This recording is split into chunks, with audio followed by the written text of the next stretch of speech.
예, 안녕하십니까.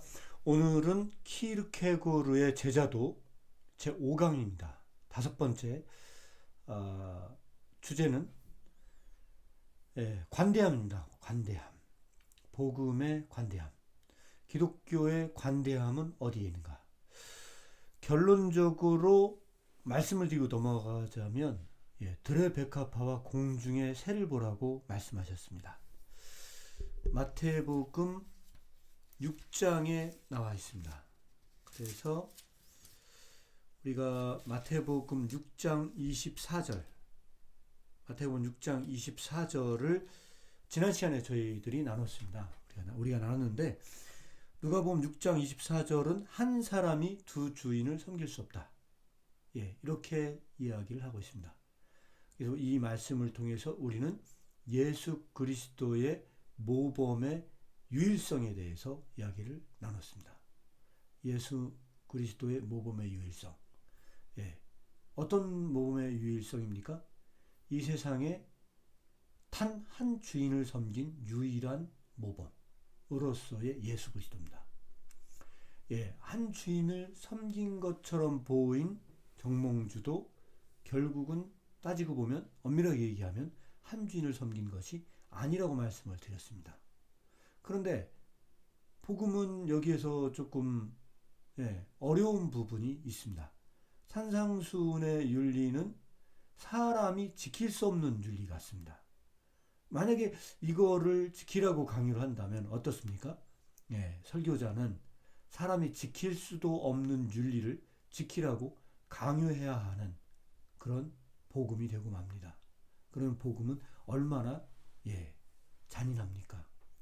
예수 그리스도의 모범을 따라서 갈 사람이 한 명도 이 세상에 존재하지 않습니다. 근데 그것을 지키라고 이야기한다면 얼마나 그것이 잔인한 이야기가 되겠습니까? 그래서 이 부분은 우리가 여기에서 해석될 수 없고요. 기독교의 가장 중요한 관대함은 바로 마태복음 6장 25절에서 우리가 찾아볼 수가 있을 것 같습니다. 마태복음 6장 25절에 보니까 바로 두 주인을 섬기지 못할 것이니 라고 얘기가 나오고, 그러므로 결론적인 이야기를 합니다. 내가 너희에게 이르노니 목숨을 위하여 무엇을 먹을까 무엇을 마실까, 몸을 위하여 무엇을 입을까 염려하지 말라. 목숨이 음식보다 중하지 아니하며 몸이 의복보다 중하지 아니하냐. 공중의 새를 보라. 심지도 않고 거두지도 않는다 하면서 이 이후에 들의 백합화와 공중의 새에 대한 이야기가 나옵니다. 예수님은 왜 이 말씀을 하셨을까요? 예수님은 오직 한 주인을 섬긴 예가 되기 위해서 어떤 삶을 살았을까요? 여러분 한번 상상해 보시기 바랍니다. 예수님이 한 주인을 섬긴 예가 되기 위해서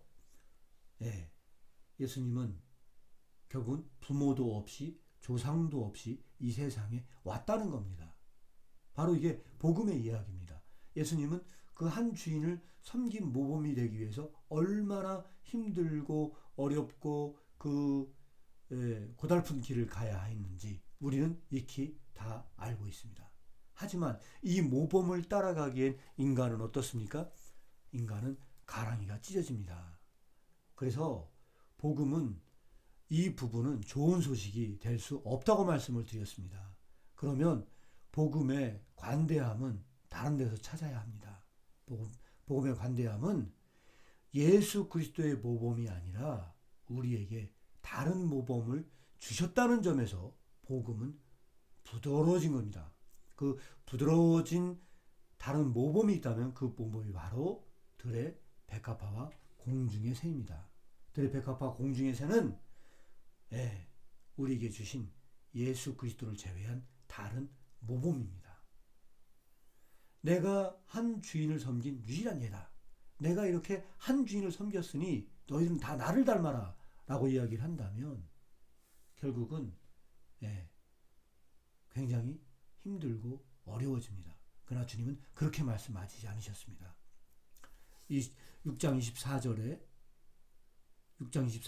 한 사람이 두 주인을 섬길 수 없다고 말씀하시면서 나를 보라고 말씀하신 것이 아니라 들의 백합화와 공중의 새를 보라고 말씀하십니다. 바로 이것이 복음의 관대함입니다. 예.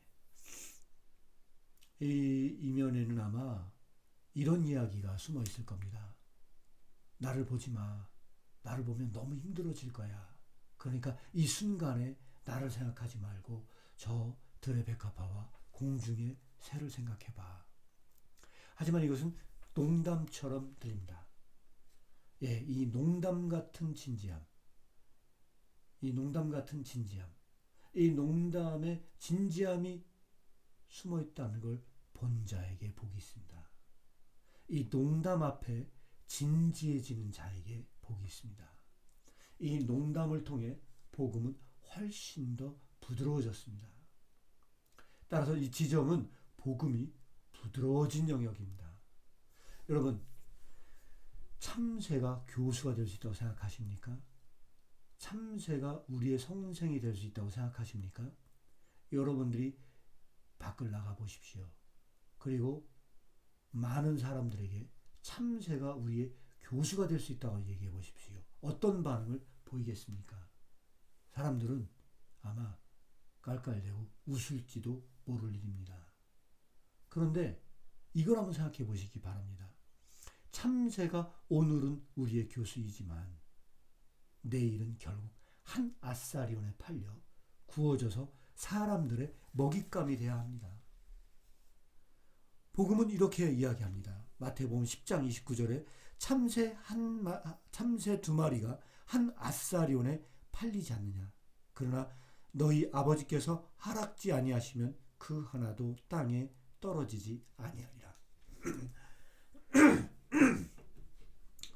결국은 오늘 우리에게 모범이 되었던 그 참새가 내일은 결국 한 아사리온에 팔려야 한다면 이것은 결코 웃을 수 있는 문제가 아닙니다. 왜냐하면 이 진지함을 이해했다면 아무리 새가 선생이더라도 새는 우리의 모범이시고 우리는 이 모범을 통해서 배워야 합니다. 사람들은 참 이상한 질문을 합니다. 왜 성경은 예수님이 우신 이야기만 나오고 웃는 이야기가 나오지 않느냐는 거죠. 하지만 질문 하나를 드려보도록 하겠습니다. 이 치명적인 순간에 주님께서 웃으면서 들의 백합화와 공중의 새를 보라고 말씀하셨을까요?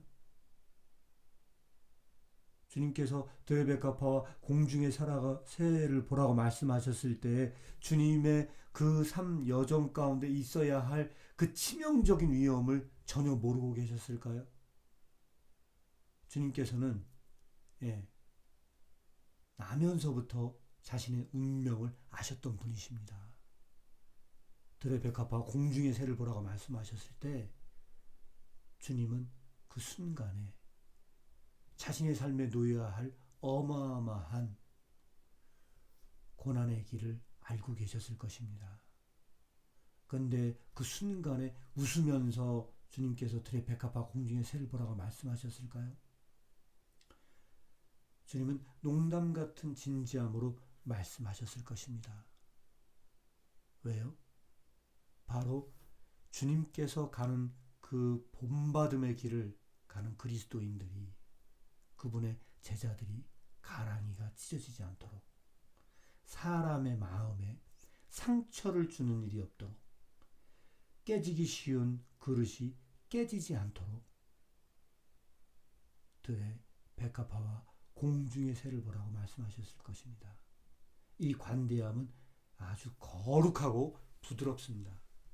오직 한 주인을 섬긴 예가 되기 위해 그의 생명의 대가를 지불해야 하는 사람이 이 치명적인 상황에서 말씀하십니다. 나에 대하여 생각하지 마. 저 들의 백합화와 공중의 새를 생각해봐. 이 농담 속에 진지함이 느껴지십니까? 이 농담 속에 주님의 슬픔이 느껴지십니까? 그렇다면 왜 더 이상 주님은 웃지 않는지 묻지 마십시오. 여기까지 복음의 관대함에 대해서 이야기 나눴습니다. 다음 시간에 다시 6강으로 키르케고르의 제자도 더 나누도록 하겠습니다. 이상 마치겠습니다.